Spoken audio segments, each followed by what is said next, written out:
Всем привет! Давайте начинать наш вебинар. Can you hear me? Hello, Robert. Yes, Hello. I can hear you very well. Very good. Shall I put my headphones on? Okay. And meanwhile, I will do a short introduction. Very good. Язык нашего вебинара будет английский, но я сделаю небольшое вступление на русском языке. Итак, наш сегодняшний вебинар с мировым экспертом в области финансов, в области достижения успеха Робертом Алленом. Он автор многих бестселлеров, он знаменитый консультант по инвестициям. Он сам сделал многомиллионное состояние на рынке недвижимости и проинвестировав в онлайн-бизнесы. Более 30 лет Роберт уже учит других людей, как достигать успеха, как становиться богатым и как сохранять это богатство. И нам очень повезло. В Риге Роберт будет с двухдневным семинаром, вернее, это будет два разных семинара. Можно посмотреть программу, я оставлю в чате линк на эту программу, и все желающие могут зарегистрироваться на семинар со скидкой. Сейчас, наверное, давайте начнем. У нас есть всего час времени, и наш вебинар будет проходить в форме интервью, и все, кто желают, могут задавать вопросы в наш групповой чат. Я их переведу, вопросы можно присылать на латышском, на русском, на английском, на каком удобнее. Okay, Robert, let's start our webinar. And first of all, thank you very much for joining us today. And thank you, we really appreciate your time. And I don't know how others, but I'm looking forward to hear lots of useful and interesting information which will help me to improve. Thank you for inviting me. Yes, and let's start. Our webinar topic today is how to find your additional niche, how to find additional sources of income. But let's start with the slightly philosophical questions in the beginning, and then let's go deeper to the topic of finding new niche. And my first question to you would be, being wealthy and being rich, is it the same? Great question. Wealthy is, I think it's a broader word. Rich, usually refers to only money. Wealthy can refer to every area of your life. Money and your relationships and your spiritual values and your health. I think it's a broader word. But most people, when they say wealth, they usually think money, but I think bigger, broader. So it's better to aim to be wealthy, not just rich, right? I agree. Yes, I do. Yes, I do. Because I think you cannot be rich ultimately unless you're wealthy. Because if you're out of balance, if your relationships are suppose you start a business with your spouse and you start to make big money, but then you have a relationship problem and then there's a divorce. Well, that means you lose half of your money instantly. And then maybe even the business dies because of that. So you have to have, I believe you have to have a balance of financial, spiritual, relationships, physical, mental. It's all, we have to be wealthy in all areas. Okay, sure.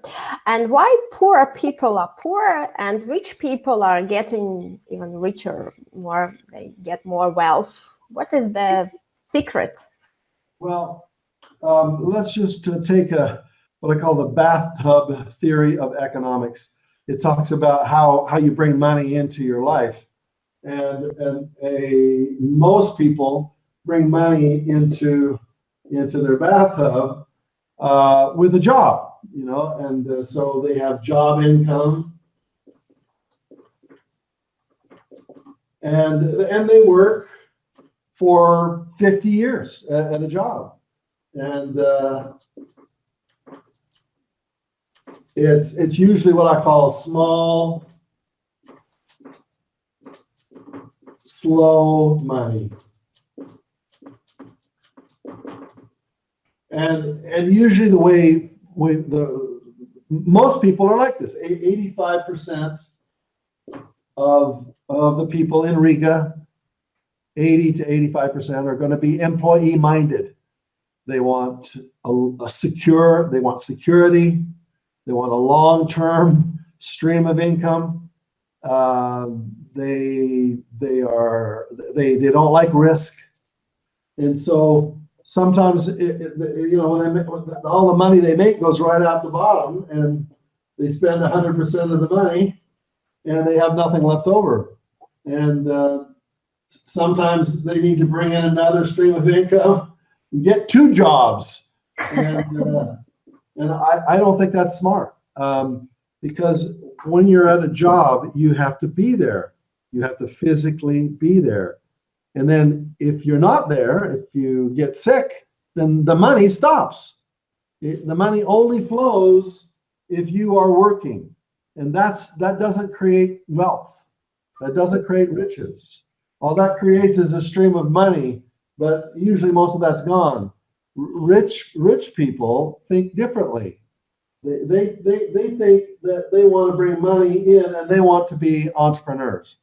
And an entrepreneur is a person who starts a business, owns a business, controls the money, and about 15% of the people in your country, in my country, most countries around the world, are entrepreneurs. They think differently. They don't want to work for 50 years for somebody else. That just the thought of that drives them crazy. They want to be free, you know, and they want to make, you know, not 50 years but 5 years, and they want to make big, fast money, and therefore they're willing to work harder. They're willing to do different kinds of things, and so they start businesses. They may have a job for a while, but they'll start a business on the side, and they'll start to sell something. If you want to be rich, you have to sell something. And employees, they don't like to sell. They're afraid of rejection. They don't like salespeople. They don't like to sell. If you want to be rich, you must sell something, some product, some service, some information. Have to sell something. And your business, whatever that business is, you want to be careful, because, you know, as I talk about it in this book, Multiple Streams of Income, this is how to generate a lifetime of unlimited wealth. Meaning, I want to create wealth so that the money comes in without me working. See, this is the employee money means I got to be there. Entrepreneur money means you start a business, you work hard for a short period of time, and then it creates streams of money flowing into your life for the rest of your life. And you don't have to be there. You can hire an employee to take care of that. And therefore, this is for financial freedom. You want financial freedom? You have to do this. And the way I teach it is, I want you to spend your money differently than poor people do. Poor people spend all their money because they're not making that much money. As a rich person, I want you to first give away 10% or more of your money. Give it away to charity, to family members. You know, be generous with your money, which seems like a strange suggestion, but you look at all rich people, almost all of them are very generous. You look at all of the billionaires in the world, and they give away huge amounts of money. And so poor people say, well, I'm not rich. When I get rich, then I'll give away. I say, no, the reason they got rich is because they are givers. And so that's where I think the first money should go. And they tell me that in the CIS that's an attitude that is not popular. You know, to be a giver is not popular in the CIS. And I'm telling you, when I teach all over the world, is one of the most important principles I can teach you. Number two, you have to have 10 to 20%, and you need to save and invest.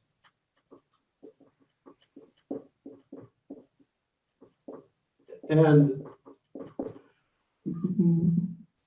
most people don't like to save and invest, but if you want to be rich, you have to be a saver and you have to be an investor.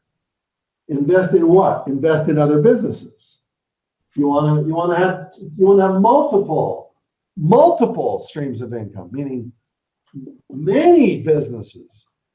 I have 10 different businesses right now. Sir Richard Branson from England, he has 400 businesses. All rich people have multiple streams of income. All of them.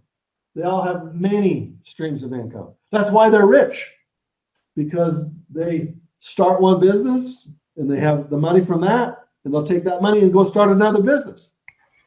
And then finally, the third way, then you'll spend the rest. You'll spend 70% on your own expenses. And at first, be very careful with your money. It's hard to make, and it's even harder to keep. I'll say that again. It's hard to make, but it's even harder to keep it, because there's so many ways to spend money. I can buy a watch for $10, and it keeps time. It's good. I can buy a watch like this. This watch was $12,000, and I can buy. It keeps the same time. It actually keeps, probably the time is worse on this expensive watch. But I didn't buy this watch until I was making big money. And everything is like that. Houses, small houses, big houses. Small cars, big expensive cars. Small clothes, cheap clothing, expensive clothing. It's easy to spend your money because the price goes up dramatically. What I'm going to challenge you is to be very careful with your money. Save and invest it. And because the economy goes up and down. And so that's a mistake that I wish I had. If I could really live my life over again, I would have done more of this, So anyway, Alina, that we're talking about entrepreneurs. This is what I teach. In 31st of May and the 1st of June in Riga, this is what I teach. I want you to be strong here. I want you to create, massive streams of income. And I'm going to teach you wealth in all areas of wealth, mindset, health, relationships, spiritual values, and money. But this is my specialty. Okay? Another question? Thank you very much. It was very, very interesting answer, and you showed that it's not so easy to become rich, but it's possible. My next question: what is the most important to become rich and to be rich? extraordinary psychology or like very good strategy? So if you're taking notes, take a picture of that with your cell phone so that you now have this in your notes. Okay.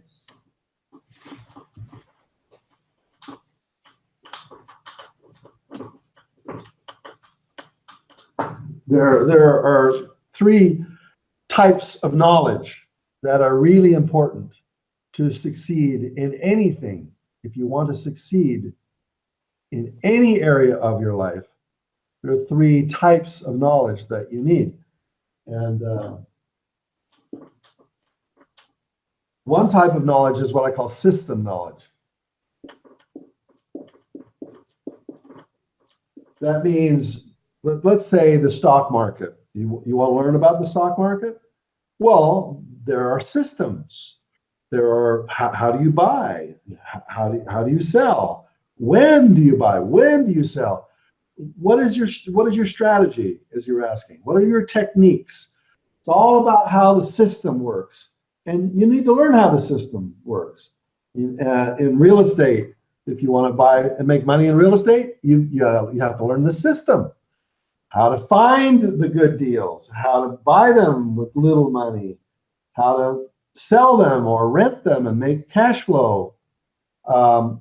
It's like how to drive a car. You know, I want to go from here to here. I need to know the system. How do I drive the car?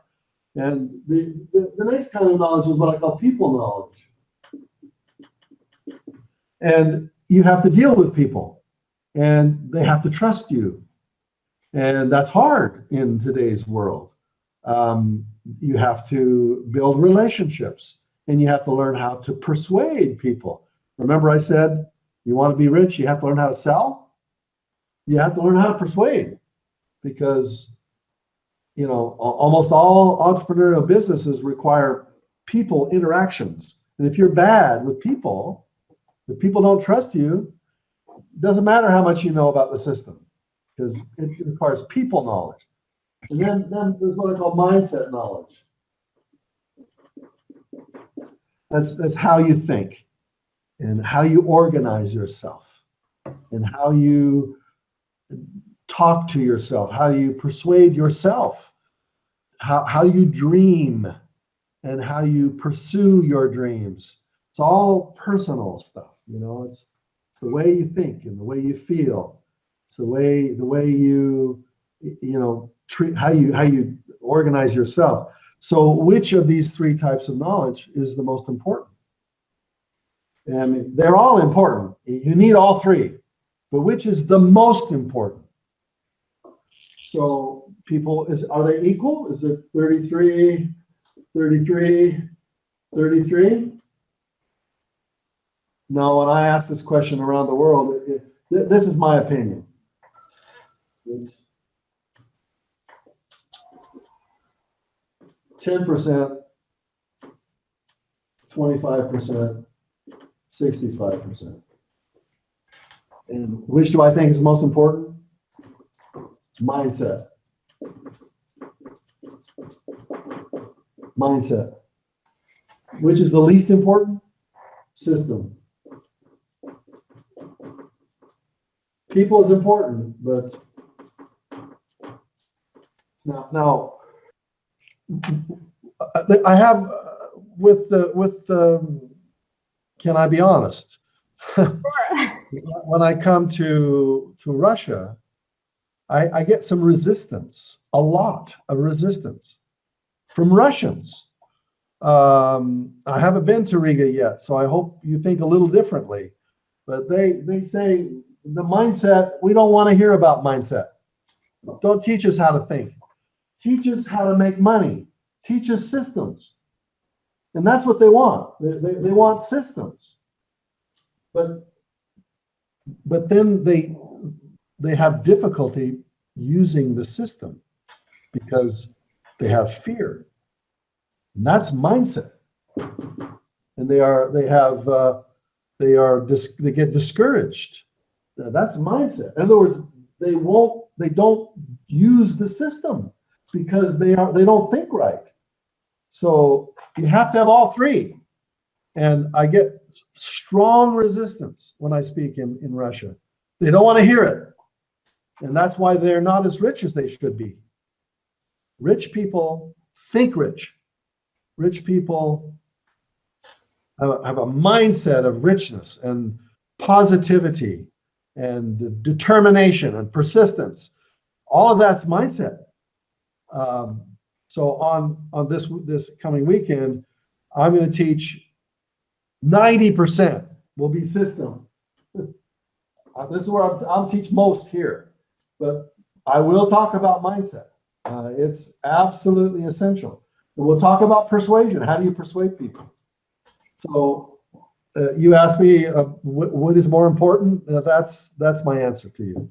Yeah, and let's talk about mindset because it's really important as we see, and it's very interesting.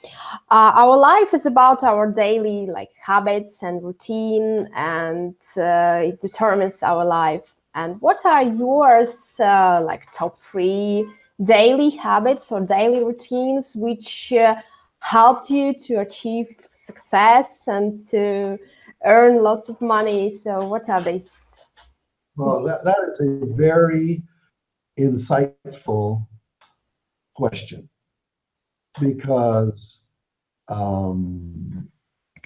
all successful people have rituals, daily rituals. They're all different. Some rich people are morning people. They get the most done in the morning. Some people are afternoon people. Some people are evening people. They get the most done from 6 p.m. till 6 a.m., at night. So everyone has a different pattern. My pattern, I woke up this morning at 5 a.m. and I have a ritual, things that I do. But my ritual is personal to me. You will have a ritual. You'll have a pattern of what you do to give you strength, to give you courage, to get you organized, to get your mindset right. So the three areas of my ritual, and frankly, most rituals will be in these 3 areas. If you talk to any successful person, 90% of the time, they'll tell you, yes, I do certain things every day. They have patterns. Like you said, they have habits. So my habit, I'm a morning person, and I get a lot done all day long, but my high leverage energy is morning time till about noon. And then in the afternoon, I like to schedule appointments with people. Then I talk with people. My morning time is creation time, where I create. Books and my training programs is when I do my creation. But the afternoon, if you have an appointment with me at 4 o'clock in the afternoon, that's because that's in my second time when I'm less productive, but that's when I'll schedule my least important activities. And so I delegate, I procrastinate. If you want to be successful, you have to learn how to procrastinate. You know what that means? To procrastinate means to put off. Yeah. Well, people who are not successful, they love to procrastinate. They love to put things off till tomorrow. People who are really successful are the best procrastinators. They procrastinate. We all procrastinate. But people who are really successful, they know that there are 20% of the things you do give you 80% of your results. You've heard that rule. That's the Pareto Principle that's been around for 100 years.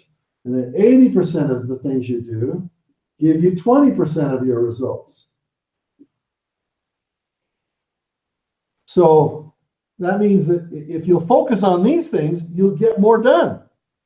If you only do these things, you'll have fast progress. You'll make more progress in your life. Poor people and unsuccessful people, they do these things first. They do the least important things first, and they check it off their to-do list. And therefore, they get very little done because the things they do are not important. And they try to do these things so they can clear their calendar. So they do all the things on their to-do list, cross it off, so that they will have a free time to work on the hard things, to work on the most important things. They put those things off until they've done these things.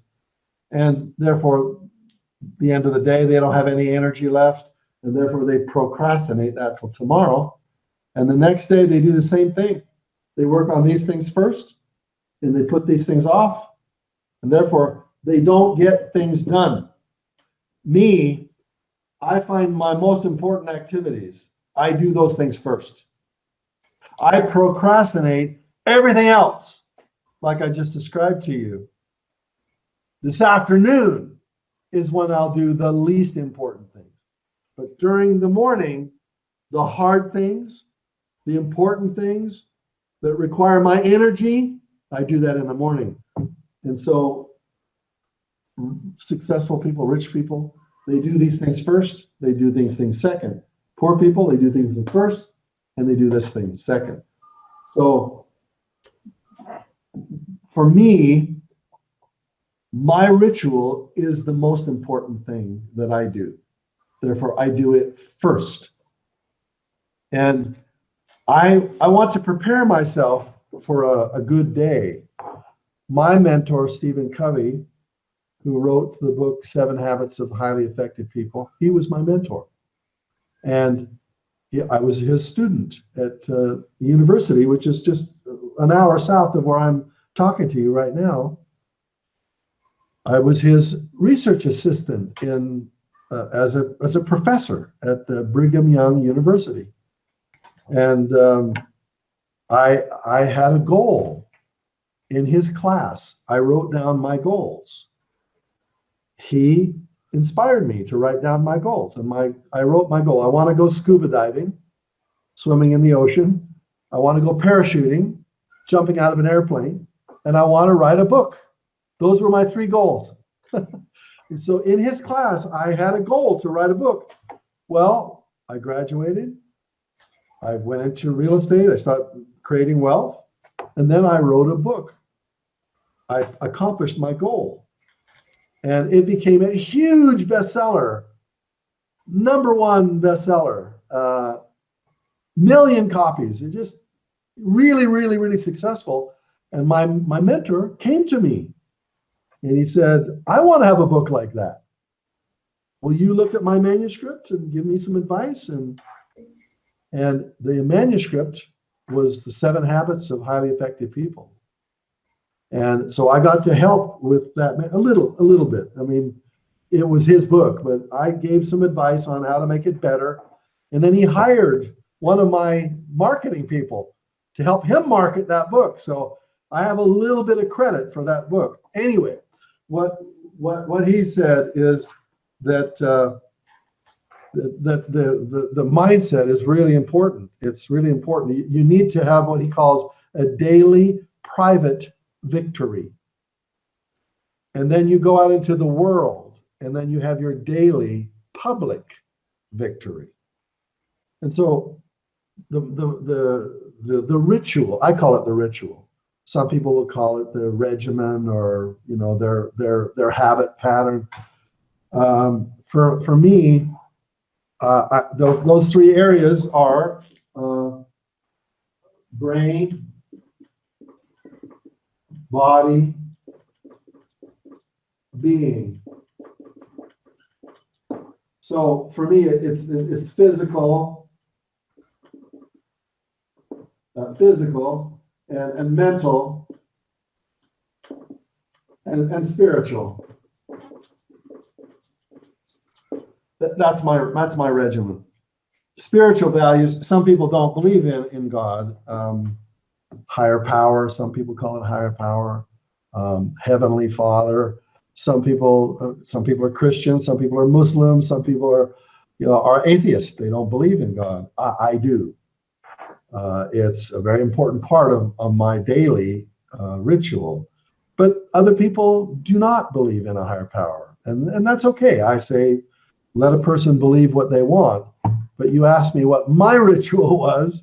So I had a car accident in 2003. That's 15 years ago. I was speaking to a big audience, and I was tired. I was driving home at night. It was raining. I fell asleep. My car went off the road, and it hit a big tree, and I was very close to death. And when you have an experience like that, it wakes you up. It wakes you realize that life is short. And I could have died that night. I maybe should have died that night, but they saved me. And when I come back to life, life looks very different. It changes everything.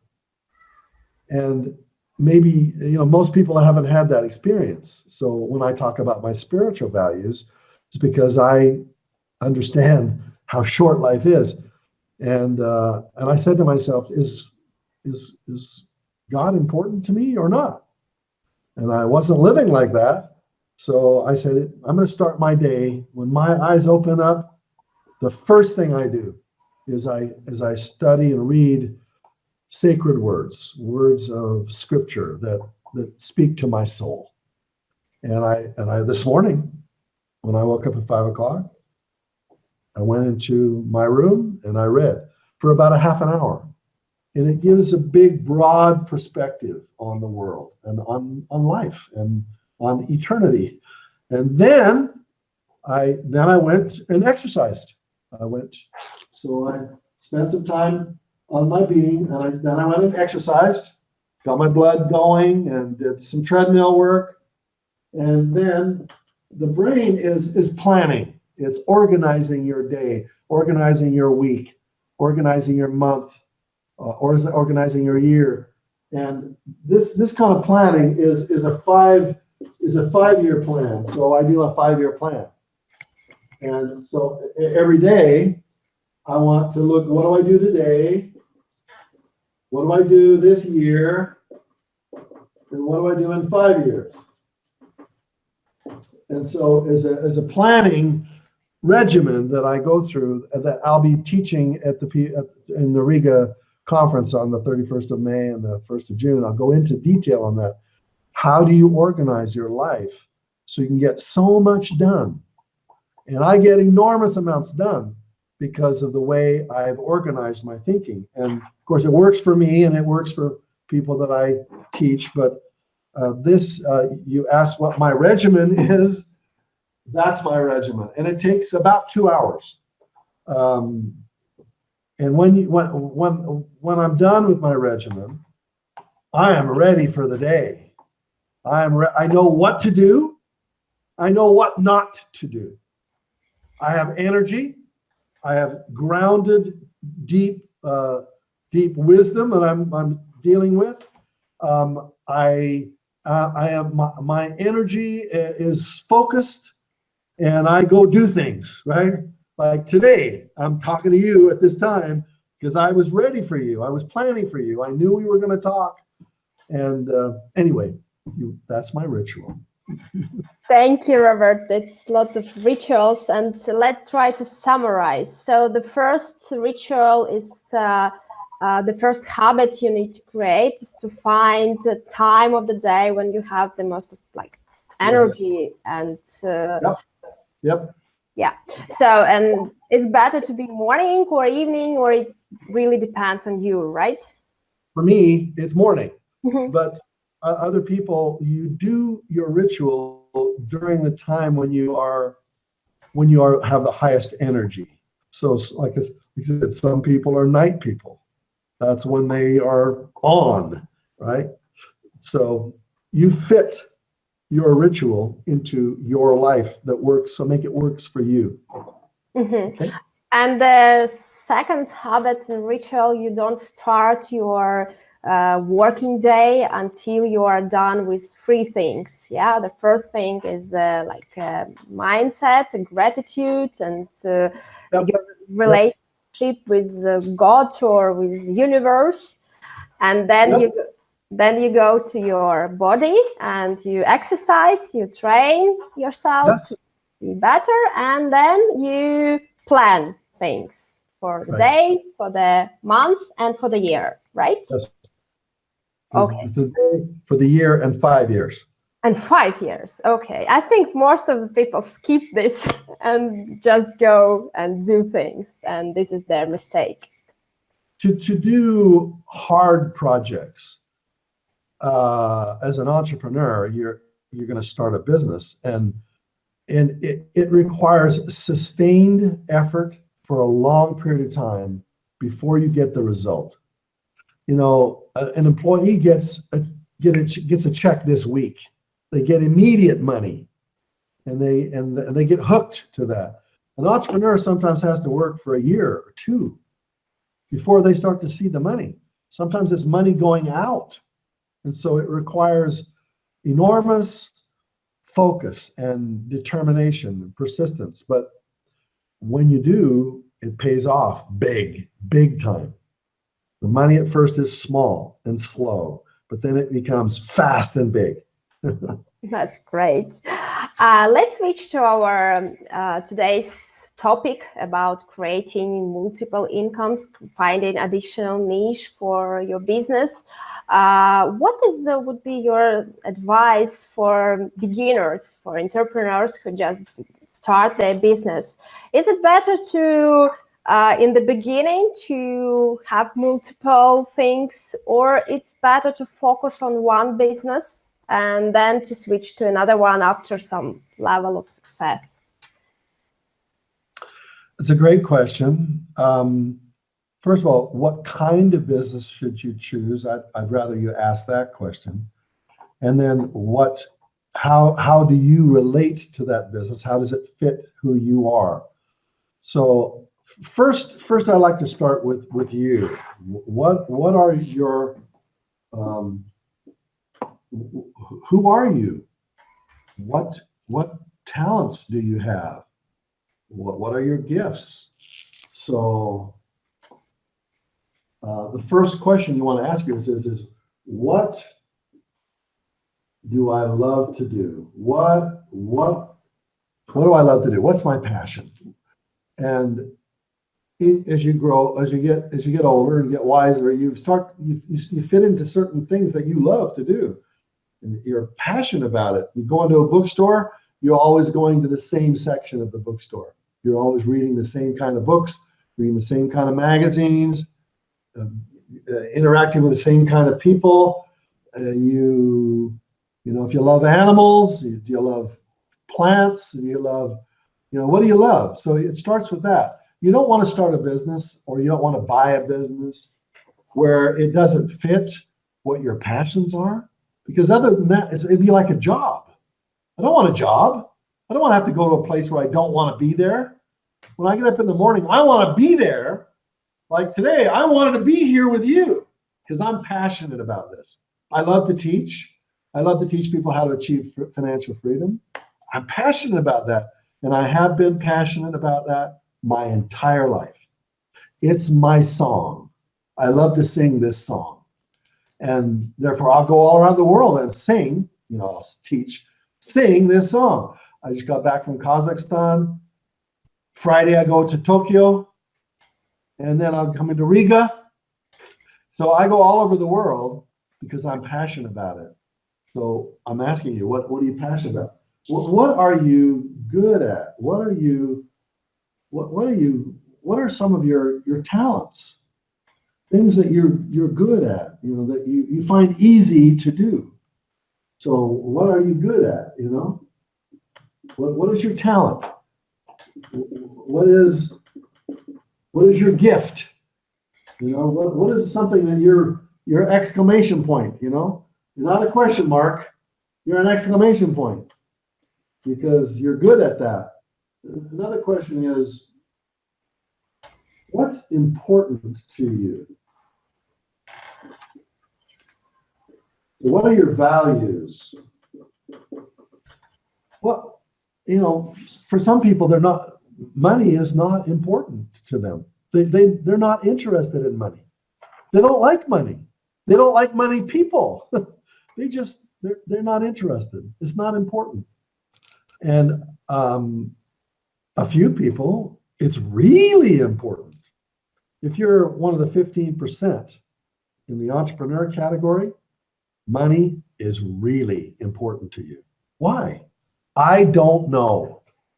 But when I was born, that's just the way I thought. You know, and I saw a book called Think and Grow Rich by Napoleon Hill. I don't know if you've read it, but if email me and I'll send you a copy of it. You know, it's a free book. In fact, anybody listening, you can email me, author@robertallen.com. That's my email address, author, and author, A-U-T-H-O-R. I'm a writer, author at Robertallen, ALLEN.com. That's my email. So email me and say you want me to send you a free copy of Think and Grow Rich, the book that got me started. Entrepreneurs, they see that title of that book and they go buy it. Most ordinary people, employees, they see the title of that book. They're not interested. They probably don't even see the title. They're so blocked, they don't even notice it, you know, because we're anyway. So your values, what's really important to you, and then finally, your destiny. Like, why are you here on this planet? What are you going to contribute? How is the world going to be a better place because you are breathing? What did you do to contribute? And what's your destiny? What do you feel like when you die? You're going to leave something on the planet to make it a better place. What's your destiny? And so when you ask those 4 very tough questions, what do I love to do? Passion. What am I good at? Talent. What's important to me? Values. What do I really think my purpose in life here is? Destiny. You ask those questions, then you go look for a business to sell something that fits with who you are. Okay? Got a little bit of noise in the background. I don't know how to fix that.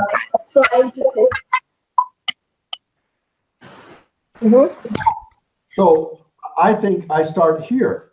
What do I love to do? And then there are millions of businesses, millions of them.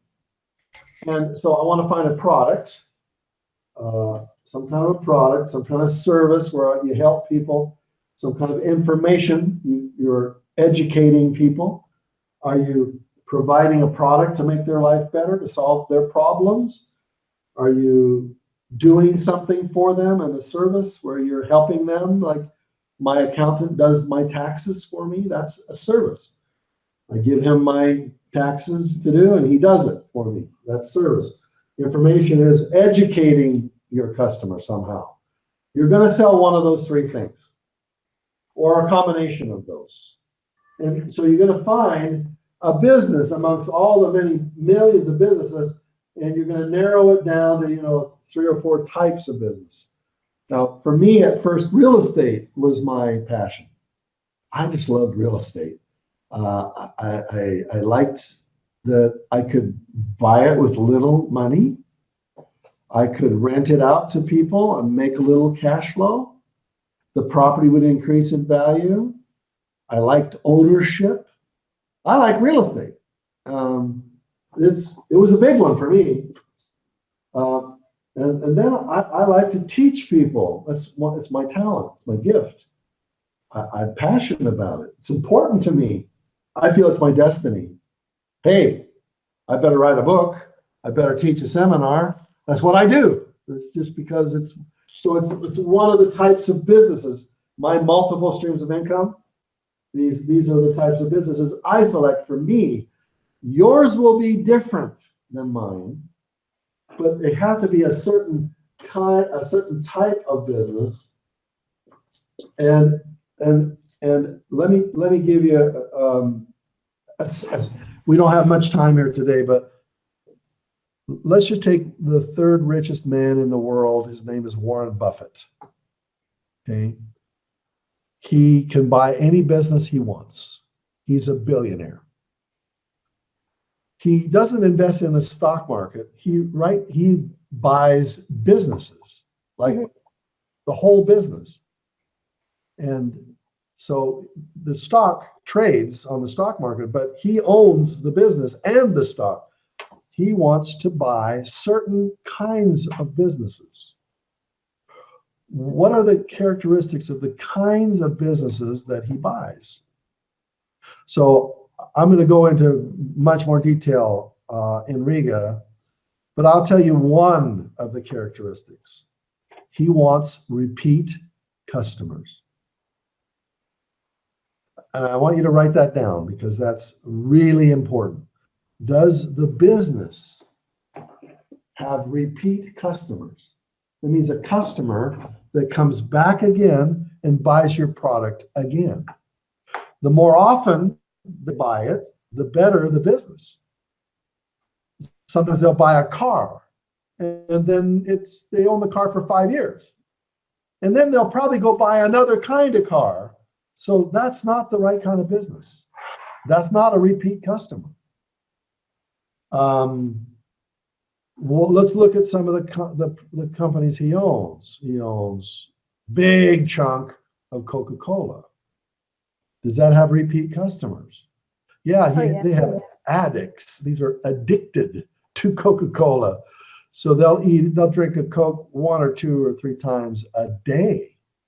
Now, when you have millions of customers like that, you have a strong business, a cash flow business, and a business that will survive 100 years or 200 years. That's the kind of business he selects. Out of the millions of businesses he could select, he says, I want to own a big chunk of American Express credit card. Why? Well, yesterday, I used my American Express maybe 4 times. Yesterday, every time I spent money, Warren Buffett's company earned 4% of whatever I bought. And if there's any, if I don't pay my bill, American Express earns 20% on all of the money that I don't pay and pay off over a long period of time, 20% on every dollar that I borrow from American Express. This is a big company with a huge, huge profit. And Warren Buffett says, I like those kinds of companies. So he buys Gillette shavers. Why? Because men and women need to shave, and they shave sometimes every day, and therefore they got to go buy again. So that's one of the characteristics. So first you have to find a business that fits you. Then you have to find one of those kinds of businesses that fit the Warren Buffett model. And it's called residual income or streams of permanent cash flow. That's the kind of business you want. And there are very few. Most businesses are one-time only businesses. For instance, see this whiteboard here? I bought that whiteboard at the office supply store. It was $100. It's $100 US. How many whiteboards will I buy? 1. Is that a repeat business? No. Don't buy this business. Buy this product, but don't buy a business like this. And then you look everywhere you look and you ask yourself, is that a one-time only purchase or is that a multiple purchase? This computer screen, I'm talking to you right now, this monitor, you can't see. I'm only going to buy one of them. This table, I only buy one. It's not a repeat business. Do not buy a table business, bad business. You might make it succeed, but as the economy goes up and down, in the bad times, these types of businesses fail because nobody wants to buy a table during bad times. They'll just use an old table, or they'll buy one from a friend of theirs. They won't spend money on a one-time only product. But they'll still drink Coca-Cola in bad times. They'll still shave in bad times. See what I'm saying? Yeah. So. But yeah. Go ahead. Sorry. After you already know your business and it's successful and you are doing good there, when is the right time to start something additional? And should it be in the same niche? For example, if I'm passionate about coffee, I open a coffee shop and it's successful. What should I do? What should I do next? Well, entrepreneurs see opportunity better than employees. They see problems that could be solved profitably. So they like to start businesses. They just enjoy it. And sometimes you can stay in the same arena around coffee. You could have a coffee store. You could have coffee mugs. You could have, all kinds of things around coffee. You could create 20 businesses around coffee, just that one thing. But I like to diversify. What happens if somebody discovers that coffee is bad for you? What if we all discover that coffee creates cancer, and you've invested your entire life into coffee? Not smart, you want to diversify. So you want to have a portfolio of businesses. Okay? So I call them the 4 great wealth creation mountains. The 4 great wealth creation mountains. And so little streams of income are flowing off your businesses into the lake of prosperity. And so real estate is going to be, I think that everybody should buy at least one property a year. If you're not passionate about it, you still need to own the home you live in, and maybe own a piece of an apartment building that somebody else manages for you. You should own some real estate. Okay, so the stock market and what I call the investment mountain. That means stocks, Forex, cryptocurrency, things that are that you can buy and sell with a computer. You don't need to know anybody. You don't need to have a good relationship with anybody. These things are all numbers businesses. If you're really good with numbers, you'll love these kinds of businesses. If you're not good with numbers and you're better with people, then you're gonna invest in the internet. You'll be selling products, services, or information on the internet, or you'll do some kind of a small business. And a little known area of business is network marketing.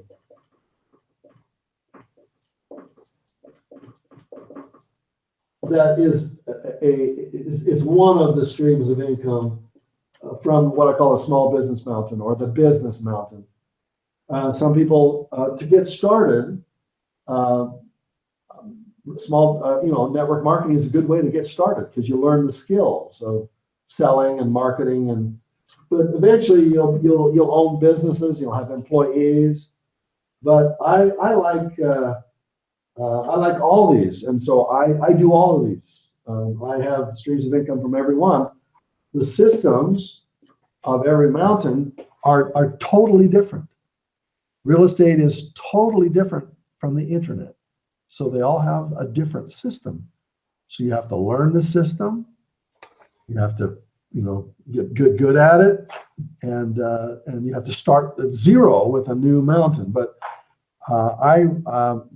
Warren Buffett is he's a billionaire because he owns multiple businesses. He's always looking for new businesses that fit his model, and I think you should too. Mm-hmm. I believe that you will tell in more details about these mountains and streams of incomes when you're in Riga. And since our time is, we are running out of time, I will ask the last question, and this is about mountains. I know that you're passionate about mountain climbing, and you climbed all the biggest mountains in the world. And I guess it has something to do with the success in a business. Could you share with us your insights and why you're doing this? And I like a challenge. Entrepreneurs like challenge. They like to be challenged. Somebody tells you you can't do it. An entrepreneur goes, "What do you mean I can't do it? Let me show you I can do it." And the word challenge is a very special word for me.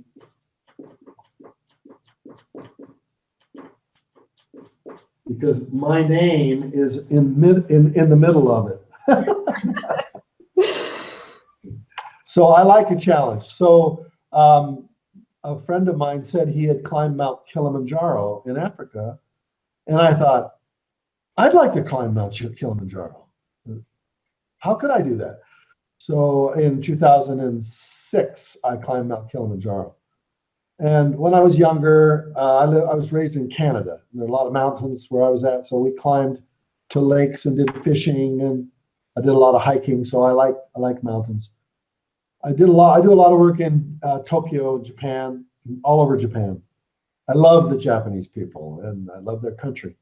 And the symbol for Japan is Mount Fuji. It's the tallest mountain in all of Japan. And in the summertime, the snow melts and people climb to Mount Fuji. So last August, at 69 years old, I decided I wanted to climb Mount Fuji. So last August, with a group of about 20 people, we climbed Mount Fuji, and I got pictures of the beautiful, beautiful sunrise on Mount Fuji. I don't know, one of these days I'd like to climb another mountain, but I'm not sure. And what is your are your insights from climbing? It's great that you accepted this challenge, but after you did it, what else? What were your thoughts? What were your It's just a way to force you to have a deadline, and you have to. When you have a deadline, you have to organize yourself in order to accomplish it by a deadline. So it's just a good way of keeping yourself organized and pushing yourself to the next level. That's why it works for me. Okay, that's great. Thank you very much, Robert, for being with us for this 1 hour. And it was very useful for me, and I think that it was great. Very useful I hope you all have. I hope to see all of you in Riga in 2 weeks. Yeah. It's Friday, Saturday, isn't it? Yes. Friday and a Saturday. Don't miss it. It's going to be fantastic. We'll love to see you, and I guarantee you'll learn something. But we're going to come away with a 90-day plan for you to act. I don't want you just to learn something. I want you to do something. So, see you there. Bye-bye. Bye-bye.